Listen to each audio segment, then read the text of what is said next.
Welcome to Hard Talk. I'm Stephen Sackur. For the foreseeable future, British politics is going to be dominated by one issue: Brexit. What will our future relationship with the EU look like? How will it affect Britain's political and economic future?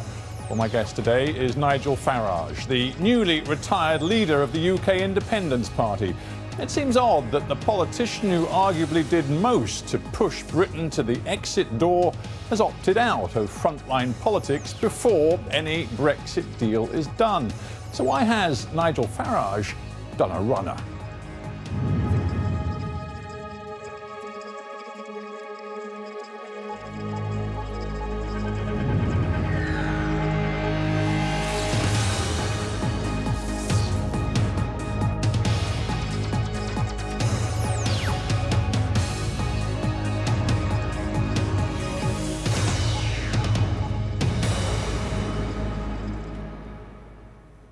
Nigel Farage, welcome to Hard Talk. Thank you. You stood down as UKIP leader just a few days after your triumph, the Brexit victory in the referendum. You said, "My political ambition has been achieved." But it hasn't, has it? We don't know what Brexit's going to be like. We've won the war. We now have to win the peace, and I get that. And I mean, don't forget that I'm staying on as leader of a group in the European Parliament. You know, I will see through that process once Article 50 finally gets declared. So I'm still going to be involved. You very rarely go to the European Parliament, so that's not much of a pulpit. You've abandoned your main pulpit. You were leader of UKIP. UKIP, it has to be said, scored a famous victory with this Brexit vote. But all of the detail, all of the really important stuff of what Brexit will look like is still to be debated, and you've walked away. Well, I wasn't going to be asked to be directly involved in the government negotiations. I will, as a former leader of UKIP in the United Kingdom, commentate on what the government are doing, encourage where it's going well, chide a bit if I don't think it is going well. I don't need to be leader of UKIP to do that. What I've stepped back from is leading a domestic political party, heading it into the next set of elections, you know, endless by-elections, county council elections, and all of those things.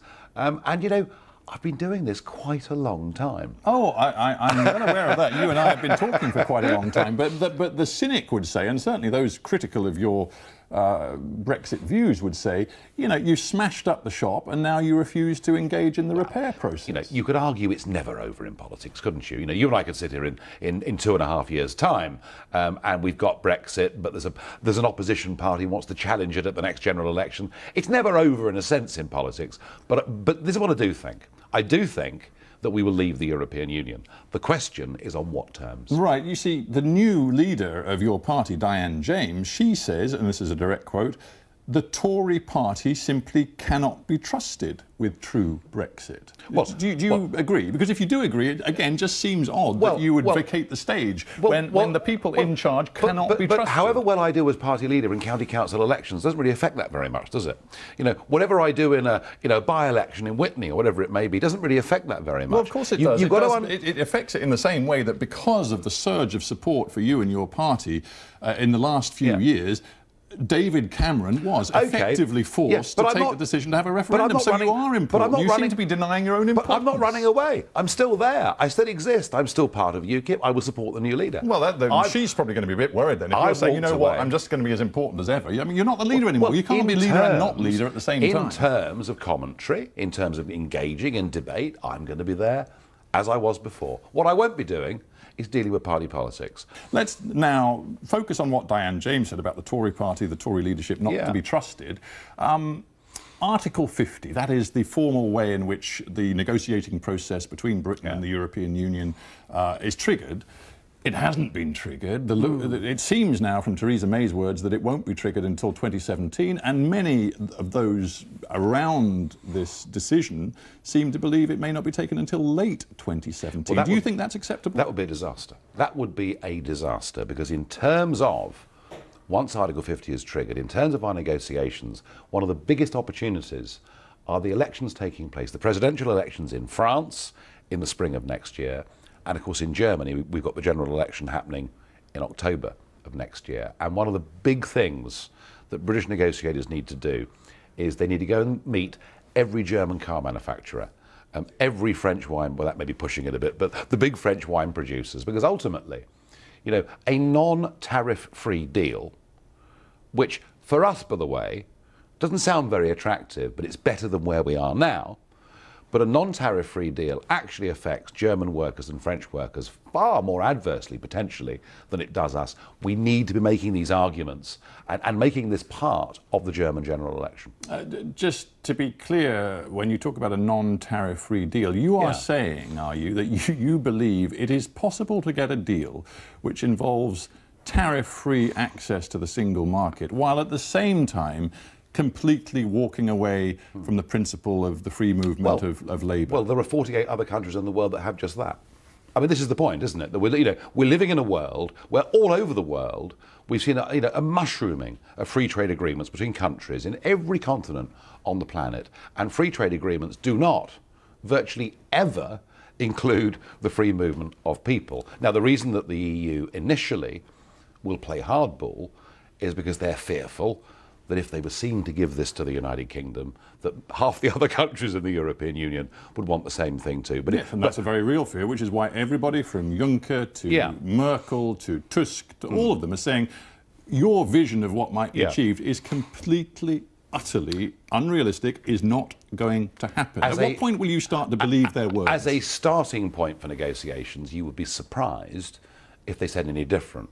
I have a feeling they've got problems about to subsume them that are rather bigger than Brexit negotiations. I think that frankly, the bust-up between the Eastern European countries and Germany effectively, over Mrs. Merkel saying last year, as many people as want to come can, and when they did come, Germany then says through the European Commission, you must take quotas, numbers of people, and they're just simply saying no, and I don't see that changing at all. My point is this, that Europe is beset by problems. They can start off, if they want, being tough with the United Kingdom, but ultimately, their electorates, the German car workers union, the French wine producers want a sensible deal with the UK. But my instinct is that if you want to find problems, you're better off looking much closer to home. You're going to find problems when you look at what Theresa May and perhaps Foreign Secretary Boris Johnson actually do over the next few months in terms of their relationship with Europe. Theresa May's already made it clear that she's not interested in some of the ideas you put forward during the Brexit campaign. I know, yeah. Yeah, I mean, you talked about the point system to control future migration with Europe. To be fair to the Prime Minister, there are other ways of doing it, but given her record as Home Secretary, yes, I'm slightly nervous. Yeah, you said just a few days ago that you feared backsliding from Theresa May. So you don't trust Theresa May, basically. If she's a backslider, you clearly don't trust her. She started off saying wonderful things. I mean, she wasn't the Prime Minister that I would have chosen, but it all looked really good for the first few weeks. And the first wobble that I saw was at the G20, when she sort of stood beneath the flags and said that people had voted for some degree of control over immigration. Well, oh no, we didn't. We voted for control. Right, so you're worried about Theresa May. You must be worried about Boris Johnson, because after, he was perhaps the most high-profile leader. He was very important. He was very important, you say. Well, this is what he said after the Brexit result. He said, the British people will still be able to go and work in the EU, to live, to travel, to study, to buy homes, to settle down. There will continue to be free trade and access to the single market. I mean, Boris seemed to be saying, don't worry, people, nothing much is going to change at all. Well, ultimately, there's one certainty from Brexit, total certainty, that we have voted to take back control of our country. We voted to make all these big decisions. Nobody knows what that means, and my point to you is that here you sit now on the sidelines. No, it's very simple, actually. Parliament makes our laws, and our own courts judge them. End of. That is what we voted for. That is the ultimate test of sovereignty. Well, it's very interesting you say Parliament makes the laws. I mean, David Davis has made it plain that Parliament won't be consulted through this negotiating process. He says it's far too sensitive and confidential. And he said to a committee just the other day, I may not be able to tell you everything, even in private hearings. So the government's going to do this on its own. It's not going to listen to Nigel Farage. Well, they have a mandate to do that. They have a mandate to do that. Of course they do. But I would also add this. There wasn't much confusion in terms of what was being said during the Brexit campaign. Everybody from the figures on the right of politics, and let's say, for example, Boris Johnson and Michael Gove, we had... Just in parentheses, do you believe that Boris Johnson really, in his heart, is committed to Brexit in the way you are, or for him was it a vehicle for personal political ambition? No, I think he believed in it. I think it may have taken him a long time to make his mind up. I mean, he'd gone from being a Eurosceptic journalist in Brussels back in the 1990s to appearing to support the project. Now, I think in the end he did make his mind up, and I think it was genuine, but all of us, UKIP, Conservative, Labour, all of us that argue for Brexit made it clear we want to make our own laws in our own country, control our own borders, and crucially, not be members of a single market. There's no confusion about that in terms of people that voted for Brexit. Well, you say no confusion, and you're very clear in your own mind. Does it stick in your throat that during the campaign before June 23rd, and clearly since June 23rd, people like Theresa May and David Davis steadfastly refuse to consult you? Oh, they won't do. They won't do. Why? Why do you think that is? Look, they hate me. I mean, I've cost them a Prime Minister, a Chancellor, a European Commissioner. I mean, why would Theresa May hate you? You've got her into number 10. Yeah, because it's a psychological thing. They see me as having wounded the tribe. And that's a crime that can never be forgiven. Look, I couldn't care less about that. I knew the day after Brexit that they were not going to involve me in any of their teams or any of their negotiations. I got that. I understood that.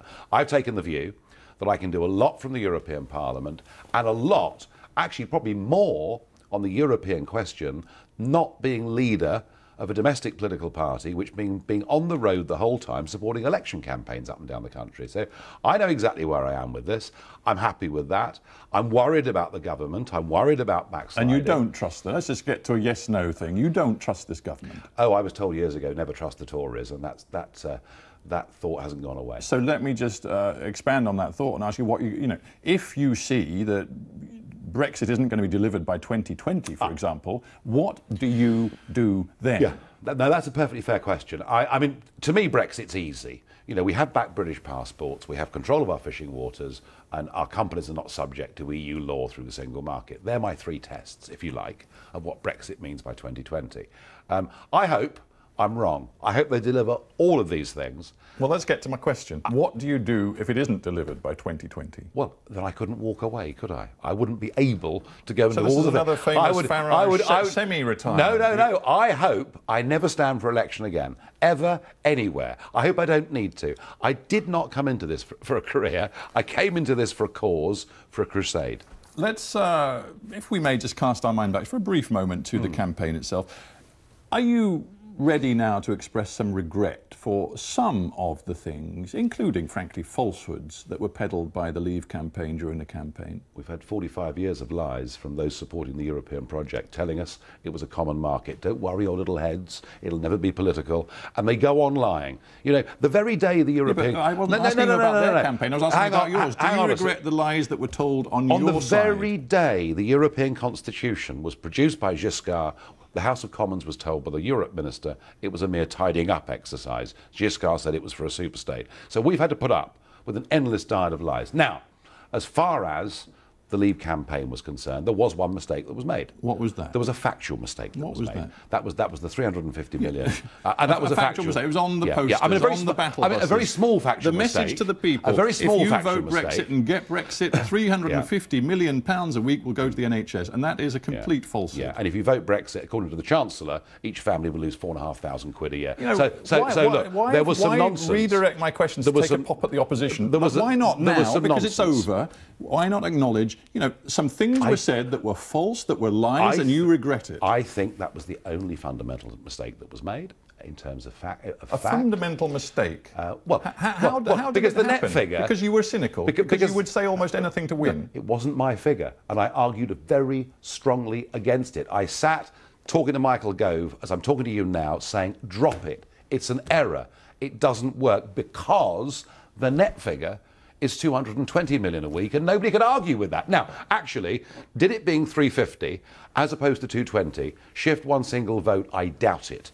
But it did leave the establishment with a stick with which to beat us. Well, they have other sticks too. That poster that you revealed, the breaking point Sorry, was poster. that a lie? Or was it a factual picture?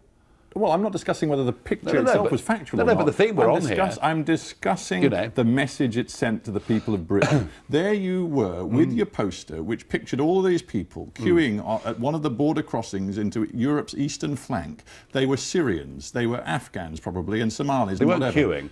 And they were getting across borders because fences were going up. It was part of the Merkel madness. They were not immigrants from Europe coming into the United Kingdom. No, and that's why... that was the clear implication and that's why the poster. And that's why the poster said the EU has failed us all. Look, let me explain something about that to you, OK? That morning, And that, by the way, was the first of a series of posters we were running for the last week of the campaign. That was the only one that was about the broader European question rather than the UK. That morning, that poster appeared in full-page national ads in a handful of British newspapers. It had been released at 10 p.m. the night before via the internet. It was out everywhere. And do you know something? Do you know something?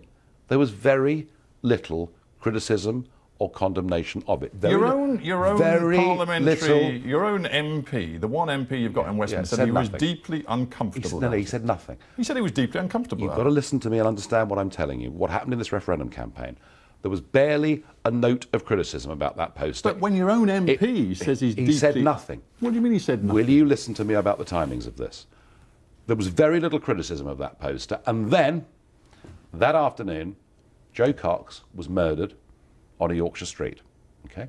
Yes, the Labour MP. An horrendous event. And the Remain campaign decided they would conflate that poster with her killing, and that is when all the criticism started.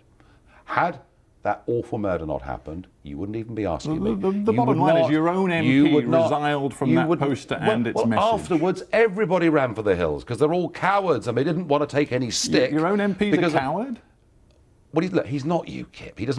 He doesn't believe we should even discuss the immigration issue. He never has done. All right, that's a separate issue. My head's spinning. You're now telling me that even your own single elected MP is a coward. I didn't say that. I said he's not UKIP. You said they were all cowards. They ran for the hills. Well, they all did. They all ran for the hills. I mean, goodness me, the Vote Leave campaign had put out some very aggressive posters and criticised. But you've got to understand the context of what happened. The Remain side deliberately tried to use 40,000 that horrible murder. I'm sure you know this much better than me because it involves you personally. 40,000 people signed a petition describing it as incitement to racial hatred. The Crown Prosecution Service has said they will review the case. We'll let them. You may. Well, it's true. Look, you can get as upset as you like. It's a fact. That picture showed you what happened when Mrs. Merkel made the huge error she made last year. You would not even, you yourself would barely have known of the existence of this had it not been for that horrible murder. And that's what happened. So when I ask you whether there are things you regret, you certainly are not interested in expressing any sort of regret for that. I regret the truth. I regret the ridiculous things that Mrs. Merkel has done to Europe. I regret an endless series now of terrorist attacks that are taking place in Europe as a direct result of an irresponsible policy of letting people into the Schengen area wholesale without any checks at all. Let's talk about the state of UKIP, if we may. You say you're still actively involved, and as you say, you're leading a group in the European Parliament as leader of the UKIP delegation. So you certainly haven't walked away entirely from the party, No. but the party is in a big mess, isn't it? I mean, some of the party's most senior figures... It's in a mess because it has one MP who doesn't agree with anything the party stands for, and that is a problem. It's a problem because it's perceived to be a problem. Does the fact that he doesn't agree with anything we do, he condemns all our officials, he tried in the referendum to split us down the middle, does that actually affect, out in the country, the branches? No, not really. It's a conversation, it's a media conversation. Has it really damaged the grassroots of UKIP? I would say it hasn't. Some of the party's most senior strategists, including the woman Alexandra Phillips, who works so closely with you, have joined the Tories. Well, I think she was treated very badly by the party in Wales. Look, let me tell you, there's one fundamental thing that has changed in UKIP. It was a grassroots party. It was an upwelling. It has had a volunteer structure through a national executive that runs it and makes the big decisions. Those people, I'm afraid, have been very vulnerable to lobbying by professional career politicians. And that has not helped UKIP over the last 18 months. But, you know, it's not just about people's careerism, it's about ideas. This is what Alexandra Phillips, you know, who's worked so closely with you, this is what she said the other day. Ideologically, the Tories are doing the UKIP dance now. If you look at our 2015 manifesto, Theresa May has announced it all in the first months of being Prime Minister. Grammar schools, fracking, Brexit means Brexit, controlling immigration. Yes, it all sounded very good in the first few weeks, and now it's not sounding quite so good, is it? Well, no, it's not what she says. She says, what's the point of UKIP anymore? If the Tories are delivering what you wanted, well, will they deliver it? You know, will they deliver it? That's the point, isn't it? That really is the key to all of this, and I worry. You know, I mean, the Hinkley Point deal is a very good case in point. You know, we were very critical of the Hinkley Point deal done with the Chinese over nuclear installations by George Osborne. The Prime Minister gave us the impression in the first couple of weeks she was going to veto it. Now it's been accepted. There are a lot of rumours flying around, I'm sure you're very aware of them, that you say you're still in UKIP, of course you still are in UKIP, but you've got a very good friend, Aaron Banks, who says he's prepared to spend millions of pounds creating a new movement. I think he's going to call it the People's Movement, although he's probably not decided. But he wants you to lead it. Well, will you? No, I'll help. I'll support. Of course I will. I think that grassroots campaigning has a role, a big role. I think what Leave.eu did in the referendum by building up 1 million online supporters was a really fascinating development in British politics. And we've seen it on the left, haven't we? We've seen 38 Degrees, we've seen Momentum. So I think what Mr. Banks wants to do is a very sensible thing. He also wants to internationalise this movement, and he said that you can be a figurehead across Europe, and you're not even stopping at Europe. You've just come back from a trip to the United States. You were at the US convention, smiling broadly, watching Donald Trump accept the nomination, and since then you've actually appeared at a major campaign rally with him, saying, not for all the money in the world would you contemplate voting for Hillary Clinton. No. Do you really, with all of his policies, you know, banning Muslims from entering the country, building a great big wall with Mexico, calling Mexicans rapists and criminals, you really think Donald Trump would be good for America? Is he your sort of politician? Well, we're building a big wall in Calais as we speak, and George Bush built 600 miles of a wall with the Mexicans. So, you know, he has said some things. Of course, he said some things I don't agree with. Of course, there are positions on social issues where any British politician and any American politician, you know, simply aren't going to meet. But, you know, I went to tell the story of Brexit, and the story of Brexit is bigger than just the United Kingdom voting to leave and what the negotiating process will be. I think actually the story of Brexit is something that could completely transform politics across the entire Western world. Why? What is it about Brexit that could have this international resonance? It's very simple. You know, when all's said and done, Brexit happened because about 2.5 million people who did not vote at the last election and who in many cases had never voted in their lives went to the polls, and a clear majority of them did vote for Brexit. That's what swung it. And so the message that sends is that actually big politics and the big banks and the big businesses don't always have to win. You know, the sort of person that moans, it's hopeless, I hate it, but I can't change it. What Brexit shows is things can change. And I think that what Trump is perhaps beginning to do is to reach into some of that electorate. And that's Trump. And do you think also that Marine Le Pen in France, that Geert Wilders in the Netherlands, maybe AFD, Alternative for Germany in Germany, these are allies that you now want to help, specifically help to win power in their countries? Is that going to be good for you? I'm going to be a little bit cautious about, you know, who exactly I support. Marine Le Pen, Geert Wilders, are those people that you believe represent your values? No, I've never worked directly with them, as you know. But I'm just asking you, do they represent your values today? Not in every way, Why no. not? What is it about them that then is different from you? Well, I think, you know, in the case of Mr. Wilders, I think that... Is it racism? Xenophobia? What is it? On the one hand, Geert Wilders argues for freedom of speech, which I get. I understand that. But then in the next sentence, he says he wants to ban the Quran. Well, there's a sort of slight inconsistency going on there. As far as Marine Le Pen's concerned, she's done good things. She's done good things with the Front National from the days of her father and the things that it stood for then. She has modernised the party. She has moved it on. I still think it's got a way to go. And a final thought, because perhaps, well, actually there's no perhaps about it, the most important election coming up is the US election. You, to be clear about it, you believe it is best for the world, as well as for the United States, for Donald Trump to win. I don't want Hillary to win because... Well, that's not what I asked you. You want Donald Trump to win. Well, I don't want Hillary to win, let's put it like that. Well, no, I want you to tell me if you want... Do you want Donald Trump to win? The West needs change. The West needs change, big change. Get away from these governments that are virtually owned by the multinationals, that have led us into an endless series of war, where we've seen the rich get richer, the poor get poorer. We need change. Nigel Farage, we have to end there. Thank you for being on Hard Talk.